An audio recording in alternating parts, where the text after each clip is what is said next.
Hello. Welcome to August 28th. Oh, we have volunteers already. Let's take a look at what's going on with this energy. It's already here.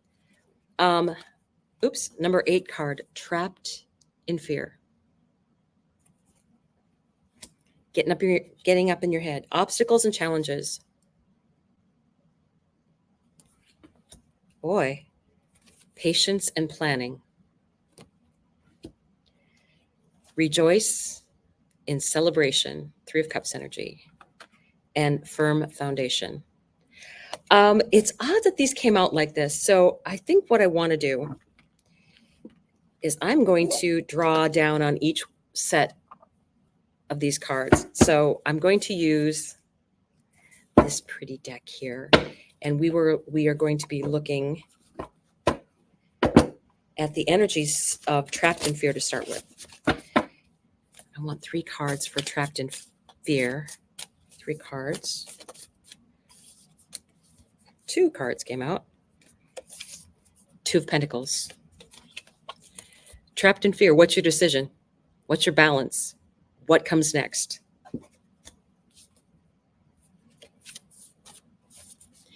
Cancer energy card. The moon energy. The flowing water energy. Water has a lot more power and memory than people realize. So let's one more card up the top. The Lover's card. Again, about decisions. And it's interesting that this is the DNA. This blending of 2 things. So if you're trapped in fear, what can you do to move forward? I always think of this more as a window pane than a prison cell, right? And this is weighing the options. And also notice that this is an infinity sign, right? In its own way, it's a blessing. And then you have this very mutable energy of water, Cancer, right? The moon, things changing. And then this would be a Gemini card, the Lover's card. I think that, once you get out of that trapped feeling that there might be, Cancer is such a family-oriented card. I'm thinking this could be related to love here. Hang on. So obstacles and challenges, a number 5 card. So we'll see. I'm like, this is kind of surprising. This is surprising. Number 5 card. Do we have any volunteers? No. Okay. We don't have to volunteer if we don't want to. 8 of Cups, moving on, moving forward. Obstacles and challenges. Getting past it. Moving onward. Scorpio energy. Now that is coming up. Scorpio is coming up.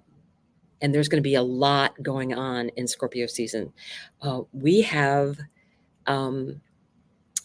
Uranus going back over Algol. And that was what happened when there was the attempted assassination. That is kind of what triggered it in that chart. So when you take the individual's chart and then you take the actual aspects and the current energies of going around and how they hit a natal chart.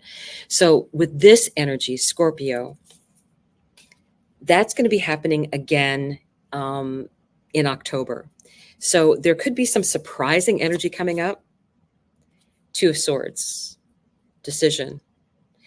I just got in my mind, should I stay or should I go? That's kind of what I felt like when I got that energy. So Scorpio, deep emotion. Scorpio is also deep emotion. Boy, there's a lot of moon energy here. Patience and planning. Sagittarius. Sagittarius always looks on the brighter side. And that energy will be right before Christmas, so up through then. But we do have Mars going in retrograde. Patience.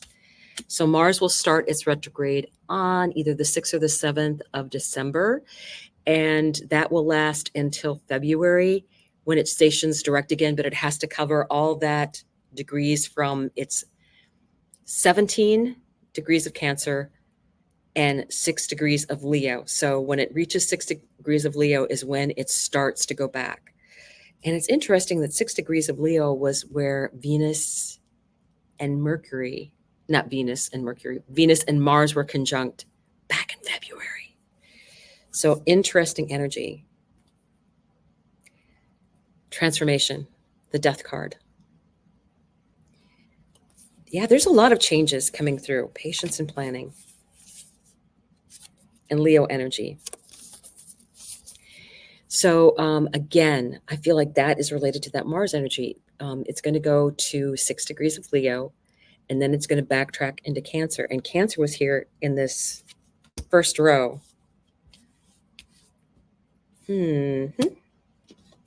Scorpio is ruled by Mars. Interesting. Just okay. We're going to have to work our way through this. Under rejoice and celebration. 3 of Cups energy. What is that?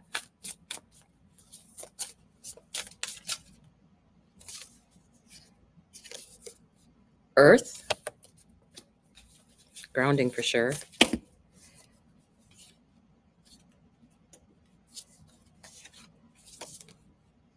Seven of Swords. The Empress. One more. Gemini. Okay. I want to read, the very last one is Firm Foundation. 3 cards for Firm Foundation. This is very odd energy. Okay. Spaciousness, Firm Foundation. And the Firm Foundation is like the mountain. Strong, steady, spaciousness. I went the underside of the deck for some reason. The Hanged One. Again, the energy of the moon, the Hanged One. Pausing and looking at things from a different perspective. Child of Swords. Actually, one of both these. Okay. 9 of Wands. The Wounded Warrior energy. And Elder of Wands, which would be the King energy, I would say. So what I'm getting, as I relook at these, there is so much energy that happened back in February when all of the planets were conjunct Pluto at 0 degrees. And so I think part of that is going to be piecing into what's going to be going on in this October. I mean, we have this and the Cancer energy. And it's like, there's just so much. 3 of Wands. Yeah. So the 2 of Swords. I'm feeling like it's like going back to that. And there was, at that time, did I drop one? I feel like it's kind of crazy right now. And I think that's the energy. It's kind of crazy. It's unexpected. It's different. 8 of Cups energy and obstacles and challenges. Scorpio is ruled by Mars.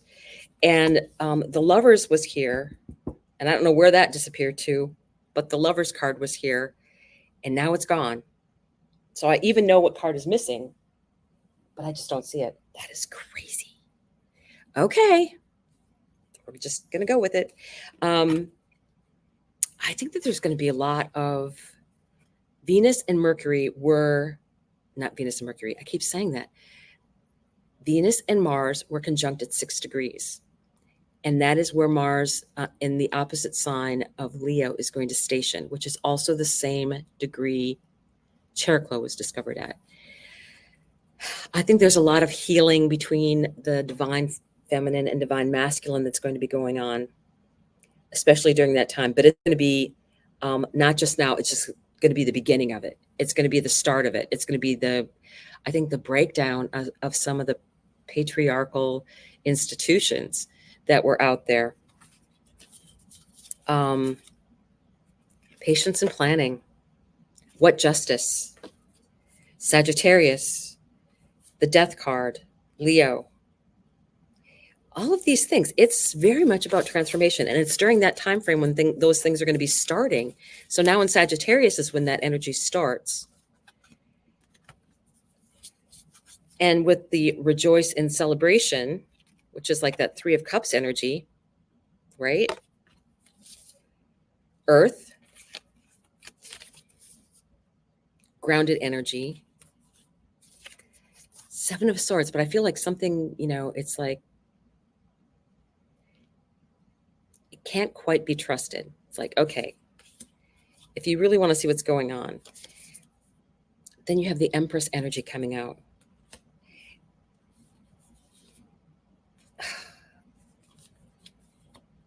I really don't like the energy. The seven of Swords here is really, really bothering me. I might have to clarify. And then Gemini comes out after that, which would be June season. And I think by the time June season comes out around, a lot of this questions will have been answered. But then you have the firm foundation. I am going to have to clarify that seven of Swords because it's bugging me. Spaciousness, being out there, and again, being out there, spaciousness, being out, looking at things differently, wide open spaces, Child of Swords, messages, Nine of Wands, not giving up, and Elder of Wands, learning from that. So I want, please tell me what is going on with the Seven of Swords energy. Clarify the Seven of Swords energy. Way too many cards. I won't take a quarter of the deck. That's just confusing. Seven of Swords energy. Boy, what is this? Seven of Swords energy. Okay, we had a card that flipped over. So that must be one that tells me something. This is the Lover's card. The one that I couldn't find was flipped over in the deck.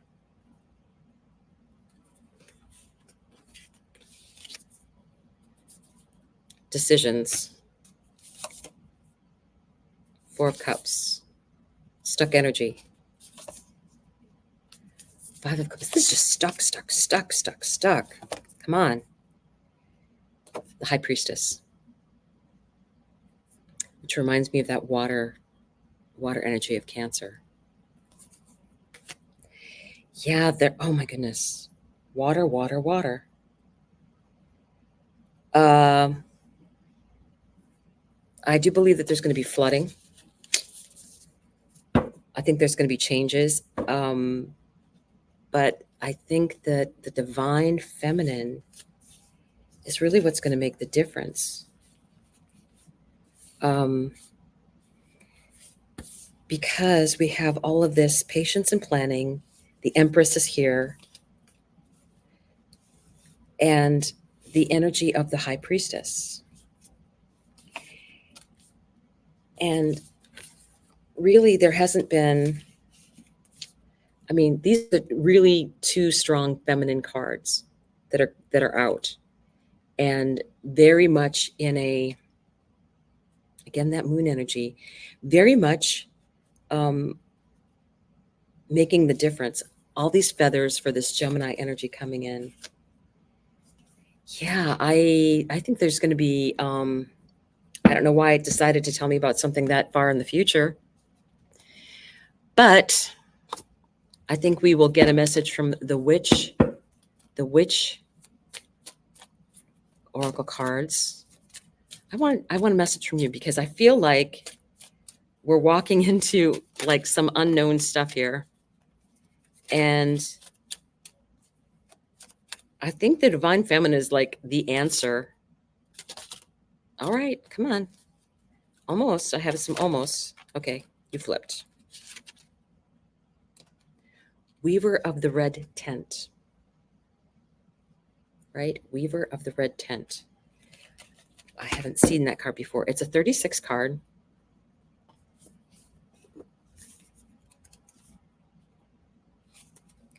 Weaver of the red tent.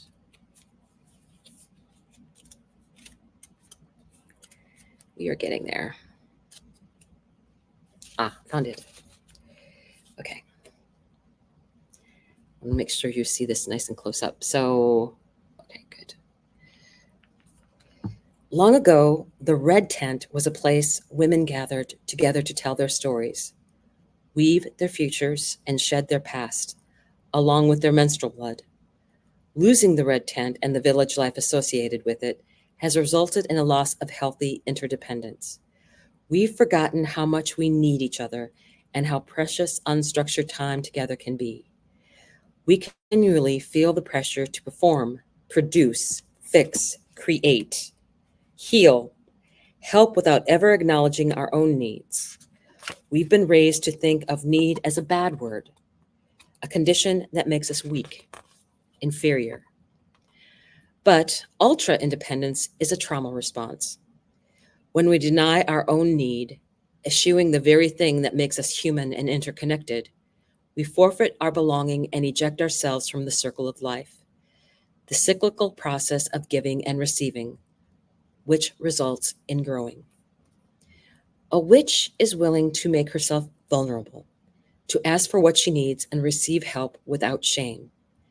Whether she has a village, a small circle of friends with whom to make her own red tent ceremonies, or just one sister or friend, she knows her sacred charge is to pay attention to her own needs first, unabashedly.